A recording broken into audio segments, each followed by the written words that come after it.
শরীফুল রাজ একজন খুবই dedicated actor. শিল্পের প্রতিটা ক্ষেত্রটাকে এক্সপ্লোর করতে চাই। বরাবরই চ্যালেঞ্জ নিতে খুব পছন্দ করি।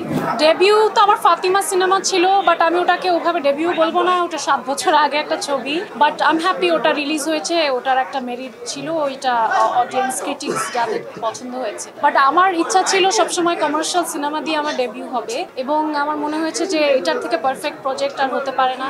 তার উপরে যখন শুনেছি এটা ঈদের সিনেমা, আমি আরও বেশি ইন্টারেস্টেড ছিলাম, বিকজ ঈদ আমাদের কাছে অনেক বড় একটা উৎসব, এবং এই সময় আমি নিজেও সিনেমা দেখতে অনেক পছন্দ করি।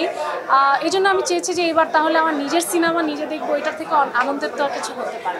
দেখেন, এখন আপনার তো একটা, যখন আপনি ইমেজ থেকে ভেঙে আরেকটা ইমেজে যেতে যাবেন, অনেকের ভালো লাগবে না, অনেকের ভালো লাগবে। বাট আমার কাছে মনে হয়েছে যে আমি যেহেতু আর্টিস্ট, তো সেই জায়গা থেকে আমি শিল্পের প্রতিটা ক্ষেত্রটাকে এক্সপ্লোর করতে চাই। So why not commercial cinema, এবং কমার্শিয়াল সিনেমার একটা ভালো বাজার এখন আছে, এবং সেই সাথে একটা খুব বড় পোটেনশিয়াল আমি দেখতে পাচ্ছি সামনে। তো আমি এই টাইমটাকে মিস করতে অবশ্যই চাইনি। সো আমার অডিয়েন্স যারা দেখবে যে আমি আসলে হার্ড ওয়ার্ক অ্যান্ড ডেডিকেশনের সাথে কাজটা করেছি, and I think it's a very qualityful production. আমি চেষ্টা করেছি কোয়ালিটিটা এনশোর করার।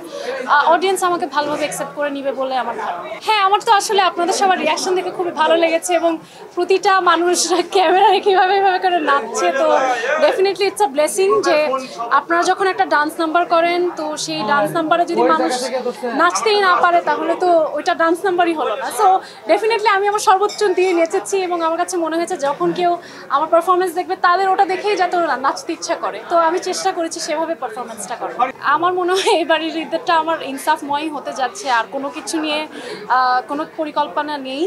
আশা করছি যে ঈদের দিন থেকে যে কয়দিন পারি নিজের ছবি তো দেখবই, সেই সাথে বাকি যত ঈদের ছবি মুক্তি পাচ্ছে সবগুলো ছবি দেখার ইচ্ছা আছে। সামনে আরও কী কী দেখতে পাচ্ছি সেটা আসলে আমি আপনার মতো আমিও কিউরিয়াস। আমি চাই যে সামনে আরও যে কোনো কিছু, যে ক্যারেক্টারটা আমি আগে করিনি বা যেটা আমার কাছে একটা চ্যালেঞ্জ মনে হবে, আমি বরাবরই চ্যালেঞ্জ নিতে খুব পছন্দ করি। সেরকম চ্যালেঞ্জিং কোনো ক্যারেক্টার আমার জন্য ওয়েট করলে আমি খুবই খুশি হব। শরীফুল রাজ একজন খুবই ডেডিকেটেড অ্যাক্টর, এবং উনি ওনার কাজে 100% দেওয়ার চেষ্টা করেন, এবং প্রতিটা ক্যারেক্টারে উনি এমনভাবে অ্যাক্টিং করেন মনে হয় যেন এটা ওনার জন্যই লেখা। এটা সব আমার মনে হয় অভিনেতারা পারে না, এবং স্ক্রিপ্টটা পড়ার পরে আমি মনে করেছিলাম যে এই ক্যারেক্টারটা আসলে রাজভাই ছাড়া আর কেউ ফুটিয়ে তুলতে পারবে না, অ্যান্ড দ্যাটস হোয়াট হ্যাপেন্ড। উনি এত ভালো পারফরমেন্স করেছে, আসলে আমি মুগ্ধ। আসলে কি বলবো, আমার নতুন করে কিছু বলার নেই। আপনারা আসলে দেখবেন, এটা আমার জন্য অনেক বড় একটা রিস্ক ছিল।